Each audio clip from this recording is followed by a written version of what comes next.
માળિયાહાટીના ધરમપુર બાબરા માર્ગ નિર્માણથી વિકાસના નવા દ્વાર ખુલ્યા છે, તેથી ગ્રામજનોમાં આનંદની લાગણી વ્યાપી છે। ધરમપુર બાબરા માર્ગની કામગીરીના શ્રી ગણેશ ધારાસભ્ય ભગવાનજીભાઈ કરગઠિયા સહિત આગેવાનોએ કરાવ્યા હતા।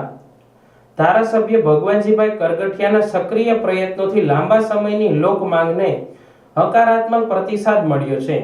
સરપંચ પ્રતિનિધિ દેવાયતભાઈ વાઢેર, બાબુભાઈ બારડ, દેવાયતભાઈ સોલંકી તેમજ આગેવાનો અને ગ્રામજનોએ સતત રજૂઆતથી આ વિકાસ કાર્યને મજબૂત આધાર આપ્યો છે। અંદાજિત 2 કરોડના ખર્ચે લોકહિત માટે માર્ગ નિર્માણને સરકાર શ્રી દ્વારા મંજૂરી અપાઈ છે। સરપંચ તેમજ ગ્રામજનો દ્વારા રાજ્ય સરકાર અને ધારાસભ્યનો આભાર વ્યક્ત કરવામાં આવ્યો હતો। અંતમાં કાર્ય ગુણવત્તાપૂર્વક અને સમય મર્યાદામાં પૂર્ણ થાય તેવી શુભેચ્છા વ્યક્ત કરવામાં આવી હતી। ગ્રામ વિકાસને ગતિ આપતું આ કાર્ય આ વિસ્તારના લોક જીવન માટે લાભદાયી સાબિત થશે તેવો આશાવાદ વ્યક્ત કથાયો હતો।